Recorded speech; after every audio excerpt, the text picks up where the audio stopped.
ഞാൻ എൻ്റെ സ്കൂളിൽ ഉച്ചക്ക് വിടുമ്പോൾ ചില ദിവസങ്ങളിലൊക്കെ കുട്ടികൾ ഭക്ഷണം കഴിക്കുന്നിടത്ത് കൂടെ അങ്ങനെ പോവും. കുട്ടികളിൽ നിന്ന് ഇങ്ങനെ നുള്ളിത്തിന്ന് പോവുകയാണ്. കുട്ടികൾ വിചാരിക്കുക അവരോട് അങ്ങനെ ഒരു ഇൻവോൾവ്മെൻറ്റിന് വേണ്ടി വരികയാണ് നമ്മളെന്നാണ്. പക്ഷേ ഈ ഭക്ഷണ പാത്രങ്ങളിലൊക്കെ പൊതുവേ കുട്ടികൾ കൊണ്ടുവരുന്ന ഐറ്റങ്ങളിൽ വലിയ വ്യത്യാസം ഉണ്ടാകും.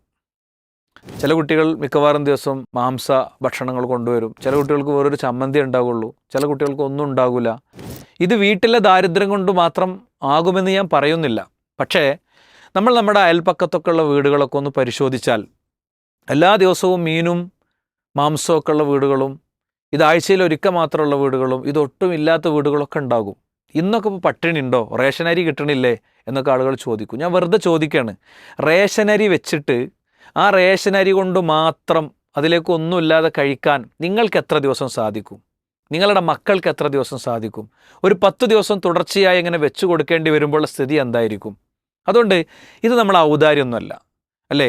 വിശുദ്ധ ഖുർആനിലെ അറഅയ്തല്ലദീ യുകദ്ദിബു ബിദ്ദീൻ, മതത്തെ നിങ്ങൾ കളവാക്കിയില്ലേ എന്ന ചോദ്യത്തോടുകൂടെ ആരംഭിക്കുന്ന അധ്യായം വളരെ ശക്തമായൊരു പ്രയോഗം നടത്തിയിട്ടുണ്ട്. വലാ യഹുദ്ദു അലാ തആമിൽ മിസ്കീൻ, അവർ അഗതിയുടെ ഭക്ഷണത്തിനു വേണ്ടി ഒരു പരിശ്രമവും നടത്തുന്നില്ല എന്ന്.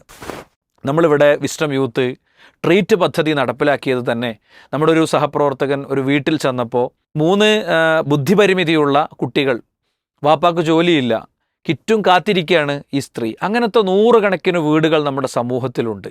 പലരുടെയും വീട് കാണുമ്പോൾ വൈറ്റ് വാഷ് ചെയ്തത് കാണുമ്പോൾ അങ്ങനെ തന്നെ മനസ്സിലായിക്കൊള്ളണം എന്നില്ല. ഏതെങ്കിലുമൊക്കെ ഫണ്ട് വെച്ച് മാനേജ് ചെയ്ത് ഉണ്ടാക്കിയതായിരിക്കും, അല്ലെങ്കിൽ പഴയ പ്രവാസിയായിരിക്കും. നിങ്ങൾ നോക്കൂ, ഒരു 5000-6000 രൂപ മാസം മരുന്നിന് വരുന്നൊരു കുടുംബത്തിൻ്റെ അവസ്ഥ എന്തായിരിക്കും?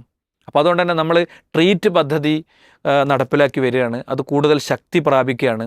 ഒരു 2000 രൂപ നമ്മൾ കൊടുത്താൽ ഒരു വീട്ടിലെ ഒരു മാസത്തെ ഭക്ഷണത്തിൻ്റെ ചെലവിലേക്ക് അത് കൊടുക്കുകയാണ്. തൊട്ടടുത്തൊരു കടയിൽ നമ്മൾ ക്യാഷ് കൊടുക്കും, ആവശ്യമുള്ളത് അവർ വന്ന് വാങ്ങിപ്പോകും. നമ്മൾ ഒരു തവണ ഹോട്ടലിൽ കയറുമ്പോഴുള്ള ഭക്ഷണത്തിൻ്റെ ചിലവാണിത്. വെറുതെ ഷൂവിലേക്കൊന്ന് നോക്കൂ, അതിൻ്റെ വില എത്രയാണ്? ഷർട്ടിലേക്കൊന്ന് നോക്കൂ, അതിൻ്റെ വില എത്രയാണ്? മൊബൈൽ ഫോണിൻ്റെ വില ഒന്ന് നോക്കൂ. അതുകൊണ്ട് അതൊക്കെ മനസ്സിലാക്കി നമ്മുടെ ഇടപെടലുകൾ ഉണ്ടാകണം. ഇതിൻ്റെ തൊട്ട് താഴെ ഡൊണേറ്റ് ചെയ്യാനുള്ള ലിങ്ക് നമ്മൾ അയക്കുന്നുണ്ട്. റെസിപ്റ്റ് നിങ്ങൾക്ക് തന്നെ ഡൗൺലോഡ് ചെയ്തെടുക്കാവുന്ന വിധമാണ് ക്രമീകരിച്ചിട്ടുള്ളത്. എന്തായാലും ഒരു 5 മാസത്തേക്കോ 1 മാസത്തേക്കോ 2 മാസത്തേക്കോ എത്രയാണോ സാധിക്കുക അത്ര തുക നിങ്ങൾ കൊടുക്കുക.